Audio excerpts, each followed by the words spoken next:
नमस्कार दोस्तों, कैसे हैं आप सब लोग। दोस्तों आज हम लोग आर्टिकल 25 से 28 तक डिस्कस करेंगे, जो कि हमको फ्रीडम देता है कि right to freedom of religion.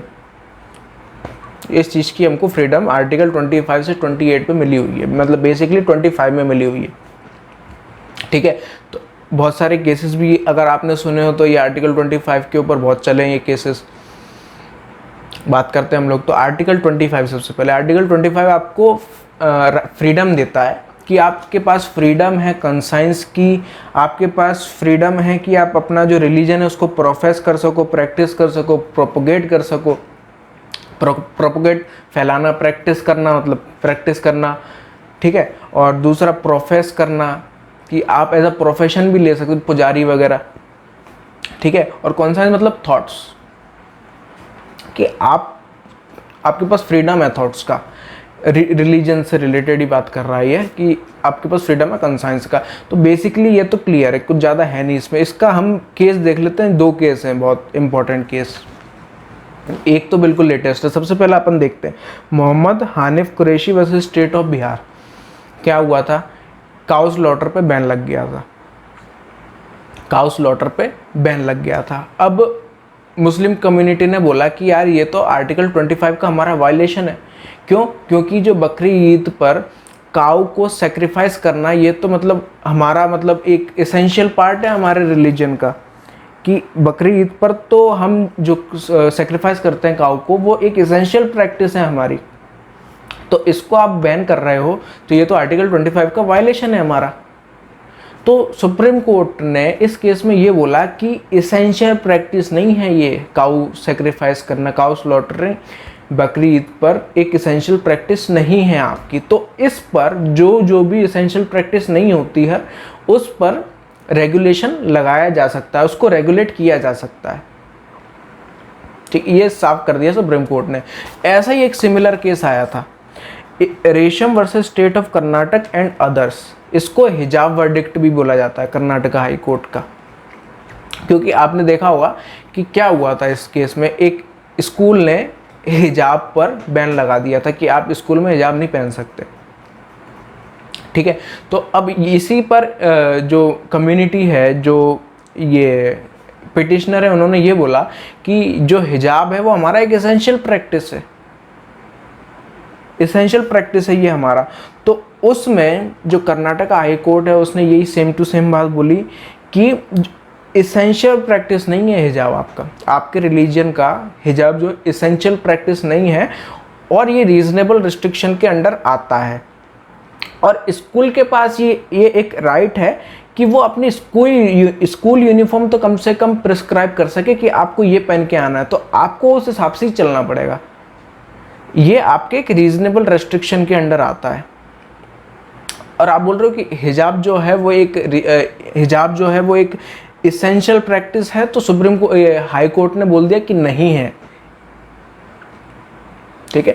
तो ये था लेटेस्ट केस हिजाब वर्डिक्ट, जो कि आर्टिकल 25 का वायलेशन बता रहा था, जो कि नहीं है अभी तक तो, ठीक है। अब देखते हैं हम लोग आर्टिकल 26। अब बात करते हैं आर्टिकल 26 की। आर्टिकल 26 जो है किसी एक रिलीजियस ऑर्गेनाइजेशन को कुछ राइट्स देता है। सबसे पहला राइट तो यही है कि राइट टू इस्टेब्लिश एक इंस्टीट्यूशन। अब वो आपने कई बार सुने होंगे कुछ रिलीजियस इंस्टीट्यूशन, जैसे कि एक तो सुना ही होगा आपने, गायत्री समाज है ना, कई सारी जगह पर है वो। हमारे यहाँ पर भी कई सारी जगह पर है, वहाँ पर कई सारे आश्रम वगैरह हैं उनके, मेडिटेशन करो आप, जो आपकी इच्छा वो करो। तो ऐसे इंस्टीट्यूशन बनाने की उनको राइट देता है आर्टिकल 26 में। दूसरा राइट है, ये 26 की बात कर रहे हैं हम, सब क्लॉज 1 सब क्लॉज 2, कि manage affairs related to religion, manage affairs, acquire movable property और या इमूवेबल प्रॉपर्टी, ठीक है, एक्वायर कर लेना, या और एडमिनिस्टर सच प्रॉपर्टी। ये 4 राइट्स हैं, सीधे साधे राइट्स हैं। और आर्टिकल 27 के बारे में बात करता है, जो कि फ्रीडम देता है कि अगर आपको किसी भी अपने रिलीजियस इंस्टीट्यूशन का अगर आपको वो करना है, प्रोपोगेट करना है, एडवर्टीजमेंट करना है, तो उसके लिए बिल्कुल आप टैक्स फ्री हो, मतलब कोई ज़रूरत नहीं है आपको टैक्स देने की, अब आर्टिकल 28 क्या बात करता है, 3 क्लॉजेज है उसमें। सबसे पहला क्लॉज क्या बोलता है कि एक ऐसा एजुकेशनल इंस्टीट्यूट जो कि पूरा स्टेट ओन्ड करती है, मतलब कि स्टेट ही मालिक है और कोई उसको ओन नहीं करता उस एजुकेशनल इंस्टीट्यूट को, तो ऐसे इंस्टीट्यूट में किसी भी तरीके की रिलीजियस गाइडलाइंस नहीं दी जाएंगी। किसी भी तरीके की ऐसा मतलब रिलीजियसली कुछ ऐसा नहीं, इंस्ट्रक्शन नहीं दिए जाएंगे कि आप अब ये करो, अब आप वो करो रिलीजियसली। समझ रहे हो आप? एजुकेशनल को उतना ही रखा जाएगा, उसको मिक्स नहीं किया, किसी भी तरीके की वो इंस्ट्रक्शन नहीं दिए जाएंगे, रिलीजियस इंस्ट्रक्शन नहीं दिए जाएंगे उस इंस्टीट्यूशन में। लेकिन जो क्लॉज 2 है वो एक्सेप्शन है फर्स्ट का, कि मान के चलो कोई एजुकेशनल इंस्टीट्यूट है वो एक ट्रस्ट के थ्रू बना है, ठीक है, तो फिर उसमें और उस मतलब वो उस ट्रस्ट में मतलब कि ऐसा एक कंपल्शन है कि यार सुबह आरती तो होगी, ये मॉर्निंग प्रेयर तो होगी, या फिर ये पूजा तो होगी, ध्यान तो होगा ही। जैसे कि महर्षि विद्या मंदिर है एक, ठीक है, अब वहाँ पर क्या है ना कि प्रेयर होती है सुबह, उसके बाद एक ओम ऐसे करके, है ना, ऐसा होता है। कई तरीके की प्रेयर्स होती है, भगवान की प्रेयर्स होती है और ये मेडिटेशन भी होता है, तो ये है कंपल्शन है। तो अगर इस तरीके का ऐसा कंपल्शन है तो आप उसमें इंटरफेयर नहीं कर सकते, कि ट्रस्ट के थ्रू बना है और ऐसा कंपल्शन भी है, मतलब कि you are required to do that thing, तो फिर you have to do that thing. समझ रहे हो आप? तो ये चीज़ है दूसरी चीज़, सेकेंड क्लॉज ये बात करता है। अब कोई भी एजुकेशनल इंस्टीट्यूट, कोई भी एजुकेशनल इंस्टीट्यूट है जो कि स्टेट के थ्रू रिकॉग्नाइज्ड है, ये तो बस नाम है, स्टेट के थ्रू रिकॉग्नाइज्ड है। कोई भी एजुकेशनल इंस्टीट्यूट आप मान लो, आपका स्कूल, किसी का भी स्कूल, अब उसमें कोई भी जो आदमी है, कोई भी बच्चा है, उसको आप ये फोर्स नहीं कर सकते कि आप ये रिलीजियस प्रैक्टिस करो।